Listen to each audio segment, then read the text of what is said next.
امام بخاری کا نام سنا ہے نا؟ اللہ اکبر، رسول اللہ کی 6 لاکھ حدیثیں زبانی یاد تھی امام بخاری، اللہ اکبر۔ اور آج امام بخاری کی کتاب صحیح بخاری، اصح الکتب بعد کتاب اللہ، کتاب اللہ کے بعد سب سے صحیح کتاب بخاری شریف آج دنیا اسے چومتی ہے۔ ختم بخاری ہوتا ہے، یہ امام بخاری کی جمع کرتا ہے۔ امام بخاری سفر پہ جا رہے تھے اور امیر آدمی تھے، 6 لاکھ اشرفیاں اس زمانے میں آپ کے پاس تھے، یہ چھوٹا سرمایہ نہیں تھا، کشتی کا سفر تھا۔ کسی شخص نے دیکھا کہ ان کے پاس 6 لاکھ اشرفیاں ہیں، اس نے سوچا عالمانہ وضاقتہ ہے، پگڑی ہے، جبہ ہے، تو یہ اتنی اشرفیاں تو کسی تاجر کے پاس ہونی چاہیے، تو یہ ایک عالم کے پاس اتنی اشرفیاں ہیں۔ تو اس نے کہا کہ چلو ایک طریقہ ہاتھ آ گیا، میں ذرا کوئی ہیلا کرتا ہوں اور یہ پیسے میں خود حاصل کر لوں۔ تو اس نے شور مچا دیا کہ میری 6 لاکھ اشرفیاں چوری ہو گئیں، کہ جب سب تلاشی لی جائے گی تو ان سے نکلیں گی تو لوگ کہیں گے تو ایک مولوی شخص ہے اور تیرے پاس اتنے پیسے کہاں سے آئے، تو اشرفیاں مجھے مل جائیں گی۔ تو جب تلاشی شروع ہوئی تو امام بخاری کی تلاشی لی گئی تو ایک اشرفی بھی نہیں نکلی، کچھ بھی نہیں نکلا، سارا سامان ٹٹولا گیا، کچھ نہیں نکلا۔ خیر چلو، لوگوں نے اس کو کہا تو جھوٹا ہے، تو نے خام خواہ جو ہے وہ ایک مکر کیا ہے۔ وہ بھی بڑا پریشان تھا کہ اشرفیاں میں نے ان کے پاس دیکھی ہیں، گئی کدھر؟ خیر جب جہاز چلنے لگا تو آہستہ آہستہ امام صاحب کے قریب ہو گیا، امام بخاری سے پوچھنے لگا حضرت اشرفیاں تو تھیں آپ کے پاس، تو کدھر گئی؟ فرمایا جب تم نے الزام لگایا نا، اور مجھے پتا ہے کہ تم نے الزام کیوں لگایا ہے، میری وجہ دیکھ کے تم نے میرے سے ہتھیانا چاہا تھا، تو میں نے چپکے سے وہ اشرفیاں سمندر میں پھینک دی تھی۔ تو کہا حضرت اتنی زیادہ اشرفیاں اور سمندر میں پھینک دیں؟ کہا ہاں۔ کہا کیوں پھینکی؟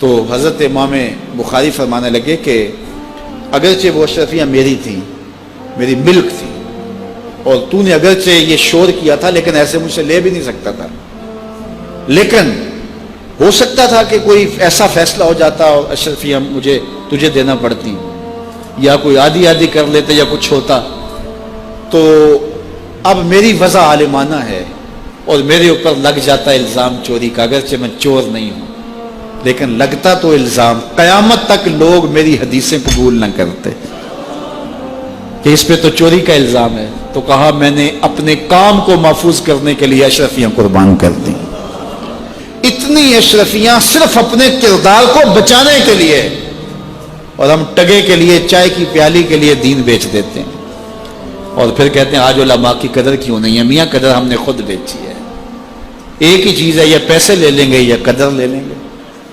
تو یہ ذمہ داری تھی ہماری کہ ہم انتہائی حساسیت کے ساتھ جو ہے اس دور کا ادراک کرتے اور حالات کو سمجھتے، اور جن لوگوں نے حالات کو سمجھ کے قدم اٹھائے ہیں وہ کامیاب اور بامراد ہوئے۔ اس لیے علماء کو بھی بہت زیادہ پھونک پھونک کے قدم رکھنے کی ضرورت ہوتی ہے کہ وہ ایک ایک قدم پھونک کر کے رکھیں۔ اعلیٰ حضرت نے کتنی خوبصورت بات کی تھی اپنے زمانے میں، آپ نے علماء کو جو نصیحتیں کی اس میں ایک نصیحت کی، آپ نے کہا علماء لوگ تمہیں دیکھ کے دین کے قریب ہوتے ہیں اور تمہیں دیکھ کے دور بھی ہو جاتے ہیں۔ کہا کہ اگر تم نے سنن غیر موقدہ کو چھوڑ دیا تو لوگ سنن موقدہ چھوڑ دیں گے، اور اگر تم نے سنن موقدہ کو چھوڑ دیا لوگ واجبات چھوڑ دیں گے، تم نے واجبات چھوڑ دیے تو لوگ فرائض چھوڑ دیں گے، اور اگر تم نے فرائض چھوڑ دیے تو لوگ کہیں دین نہ چھوڑ دیں۔ اور پھر کہا اے طبقہ علماء، تم نے اگر مکروہ تنزیہیہ کا ارتکاب کیا تو لوگ مکروہ تحریمیہ میں پڑ جائیں گے، اور اگر تم نے مکروہ تحریمیہ کا ارتکاب کیا لوگ حرام میں پڑ جائیں گے، تم نے اگر حرام کا ارتکاب کیا تو لوگ کفر میں پڑ جائیں گے۔ اس لیے علماء کو آج کے دور میں نہیں، ہر دور میں اپنے کردار کو بڑا صاف رکھنا ہے۔ یہ اولاد کے ساتھ ہمدردی نہیں ہے، ساری رات اولاد جاگتی رہے اور جب نماز کا وقت آ جائے تو ماں کہتی ہے بیٹے سو جا، اب تو اذان کا وقت ہو گیا۔ حالانکہ چاہیے تھا کہ اب تو اٹھ جا، اب اذان کا وقت ہو گیا، لیکن ماں اس وقت اگر سلا دے تو کیا یہ گوارا کرتی ہے کہ میرا بیٹا جہنم کی آگ میں جلے؟ ماں اپنی اولاد کو جگائے، اس سے ہمدردی یہ نہیں ہے کہ اب اس کو سونے دے، بیچارہ ساری رات جاگتا رہے۔ ساری رات جاگنے کا اسے حکم کس نے دیا تھا؟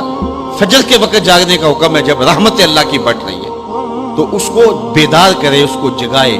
کڑکتی دھوپ ہے، آج کل موسم کتنا گرم ہے، تو اگر بچہ دھوپ میں کھڑا ہو اور اس کے پاؤں جلس رہے ہوں تو ماں گوارہ کرتی ہے، بھاگ کے اچک لے گی بچے کو کہ میں اسے دھوپ سے، تمازت سے، گرمی سے بچا لوں۔ تو کیا حشر کی کڑکتی دھوپ میں بیٹا پسینے میں شرابور ہو اور وہ پسینہ آگ سے بھی زیادہ گرم ہو تو کوئی ماں یہ گوارہ کرتی ہے؟ یقیناً نہیں کرتی۔ تو نہیں کرتی تو اس کو اپنی اولاد کو 5 گانا نماز کا خوگر بنانا ہوگا۔ نماز کی توفیق اللہ سے مانگو۔ آج کے اس اجتماع میں یہی پیغام ہے اور یہی دعوت ہے اور یہی قرآن مجید کی تعلیمات کا خلاصہ ہے۔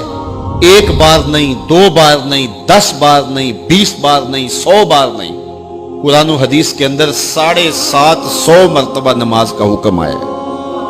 آپ ذرا غور کیجئے، 1 مرتبہ کہہ دینا کیا کافی نہیں ہے؟ لیکن 750 مرتبہ تمہارے کریم رب نے تمہیں بار بار کہا ہے، تمہارے کریم رسول نے تمہیں بار بار کہا ہے کہ نماز پڑھو۔ تو اگر ہم اتنی بار سننے کے بعد بھی نماز نہیں پڑھیں گے تو پھر ہم کہاں کھڑے ہوں گے؟ اور دوسری بات ہے کہ اتنی تاکید کی گئی ہے، اتنی تاکید کی گئی ہے، تو یہ کتنا بڑا جرم تھا نماز کا ترک کرنا کہ بار بار کہا گیا ہے۔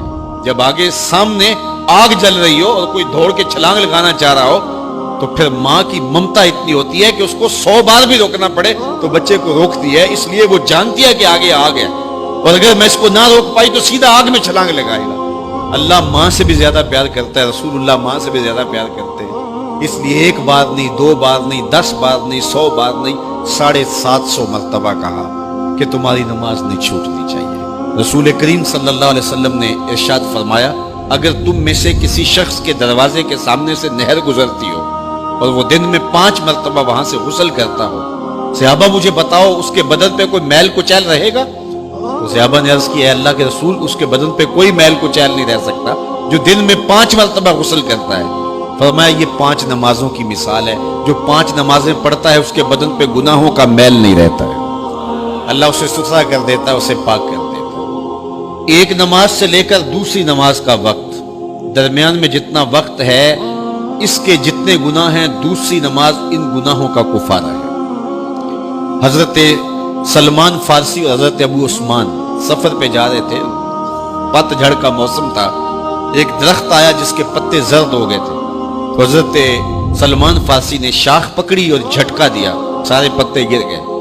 تو کہا، ابو عثمان تو نے مجھے پوچھا نہیں کہ یہ میں نے کیوں کیا ہے؟ حضرت ابو عثمان نے کہا، میں نے نہیں پوچھا، آپ بتائیں آپ نے ایسا کیوں کیا ہے؟ تو حضرت سلمان فارسی کہنے لگے، ایک دن میں رسول اللہ کے ساتھ تھا، سفر پہ تھا، ایسے ہی ایک درخت آیا جس کے پتے زرد ہو چکے تھے، حضور نے شاخ پکڑی، جنبش دی، جھٹکا دیا، پتے گر گئے۔ حضور نے مجھے دیکھا اور کہا، اے سلمان تو نے مجھے پوچھا نہیں کہ میں نے ایسا کیوں کیا ہے؟ تو میں نے کہا، بندہ نواز آپ بتا دیں آپ نے ایسا کیوں فرمایا ہے؟ فرمایا، سلمان جس طرح میں نے اس شاخ کو جنبش دی اور اس پر کوئی بھی پتا نہیں رہا، سارے گر گئے، جب بندہ نماز کے لیے کھڑا ہو جاتا ہے بدن کے سارے گناہ جڑ جاتے ہیں۔ اللہ کی توفیق سے میرا خیال ہے کہ آپ سارے لوگ نمازی ہوں گے، اور میری مائیں بہنیں اور بیٹیاں جو تشریف لائی ہیں انہیں بھی 5 گانا نماز کا شعور اور توفیق نصیب ہوگی۔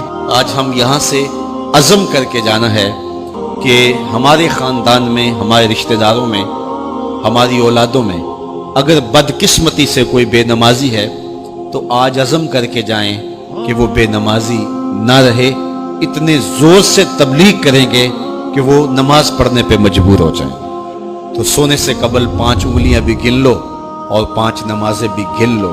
جو کہا گیا مجھے امید ہے کہ یقیناً یہ آپ کی روحوں تک اترا ہوگا، اور اگر بدقسمتی سے کوئی بے نمازی ہے تو آج کے بعد بے نمازی نہیں رہے گا۔